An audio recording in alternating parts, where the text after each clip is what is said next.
ఎన్నికల సమయంలో ఇచ్చిన మాట ప్రకారం అర్హులకు ఇందిరమ్మ ఇళ్లను ఇస్తున్నామన్నారు చెన్నూరు ఎమ్మెల్యే వివేక్ వెంకటస్వామి.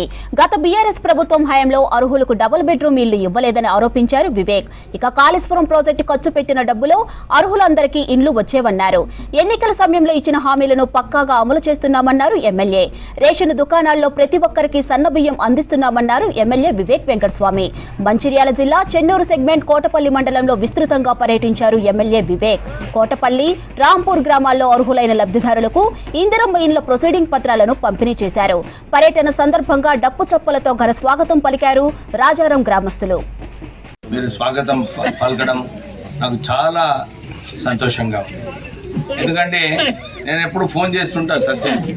నేను ఆ రోజు వచ్చినప్పుడు ఇక్కడ మీరు అందరు అన్నారు, సార్ మాకు రోడ్ లేకుంటే వచ్చే ఎలక్షన్లలో నీకు ఈ చెట్టు మీద కట్టి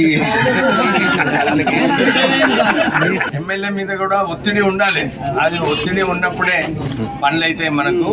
నాకు కూడా ఎప్పుడు కూడా ఎట్లాంటి ఛాలెంజెస్ ఉన్నప్పుడే నాకు కూడా పని చేయడానికి చాలా ఎక్కువ అది ఉంటుంది జోషు.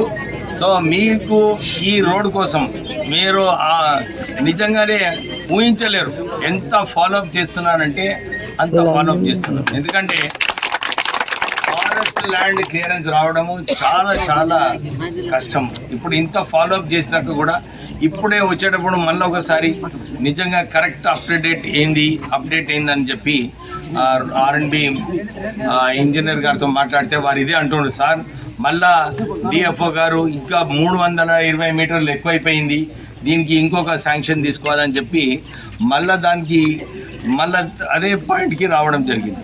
కానీ మీ అందరికీ కూడా ఎందుకంటే ఈ గ్రామం ఇంత దూరం ఉంది, బొబ్బర్చిల్క రోడ్ సరిగా లేదు, మీకు అవసరం ఈ రోడ్డు అవసరము. వారు కొండ చెప్పినట్టు కూడా ఆ రోడ్ కూడా అవసరం. కానీ దీని గురించి నేను కలెక్టర్ గారు నిజంగానే కలెక్టర్ గారిని అభినందనించాలి. వారు మన ఈ కోట్పల్లి గ్రామంలో కోట్పల్లి మండల్లో చాలా రోడ్లు ఈ ఫారెస్ట్ ఏరియాలో వస్తున్నాయని చెప్పి ఆయన 42 ఎకరాలు ఇతర చోట ఫారెస్ట్కి కన్వర్ట్ చేసి ఈ భూమి ఇక్కడ మనకు రోడ్లు కావాలని చెప్పి ఈ భూములన్నీ కూడా ఫారెస్ట్ నుంచి తొలగించడం జరిగింది.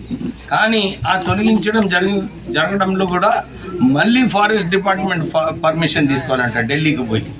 నాకు ఈ రూల్ తెలియదు. నేను అనుకున్నా అరే ఇది అయిపోతే ఎక్స్చేంజ్ అయిపోతే పని కూడా స్టార్ట్ చేయొచ్చు కదా, నిధులు ఉన్నాయని చెప్పి నాకు తొందరగా పని అవుతుందని చెప్పి నేను ఫాలో చేసుకుంటూ కూర్చున్నా. కానీ ఈ ఫారెస్ట్ క్లియరెన్సెస్ అన్నీ కూడా వారు ఇప్పుడే నా ఫోన్లో చెప్పేది ఏంటంటే సుమారు 6 నెలలు అవుతుందంట. మనం కొంచెం ఓపిక పడాలి. ఎందుకంటే ఈ రాష్ట్రంలో ఈ దేశంలోనే ఫారెస్ట్ యాక్ట్ అన్ని చోట్ల కూడా ఈరోజు CCTV కెమెరాలు పెట్టిండ్రు. కేంద్ర ప్రభుత్వం అన్ని చోట్ల కూడా CCTV కెమెరాలు పెట్టిండ్రు. ఎక్కడైతే ఏదన్నా వయలేషన్ ఉందనుకో చట్టం ప్రకారంగా వాళ్ళు R&B ఇంజనీర్ల మీద PR ఇంజనీర్ల మీద క్రిమినల్ కేసులు పెడుతున్నారు.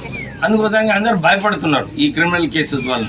కానీ మన గ్రామానికి నేను మీకు మాట ఇచ్చిన, మీకు డెఫినెట్లీ ఈ రోడ్ చేపించే బాధ్యత నాది.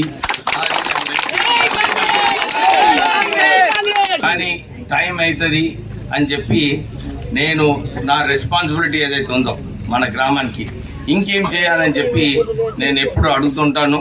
ఇప్పటి వరకు నా తరఫు నుంచి నేను ఎమ్మెల్యే అయిన తర్వాత మన ఈ గ్రామానికి 26 లక్షల రూపాయలు నిధులు మనం కేటాయించడం జరిగింది.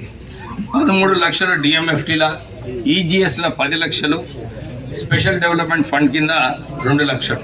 కానీ ఇది సరిపోదు ఈ గ్రామానికి. ఎందుకంటే వారే ఇప్పుడు సత్యం గారు చెప్పినట్టు ఈ ఇది చాలా మారుమూరు గ్రామము, రోడ్డు సరిగా లేదు, ఎమ్మెల్యేలు రావడం కష్టము. నేను ఇది 3వసారి సత్యం గారికి చెప్పిన, మీ గ్రామంకి రావాలని ఉందా, ఎట్లనైనా వచ్చి ఇక్కడ ఒక కార్యక్రమం చేస్తే వారికి మనం కూడా సందేశం ఇచ్చిన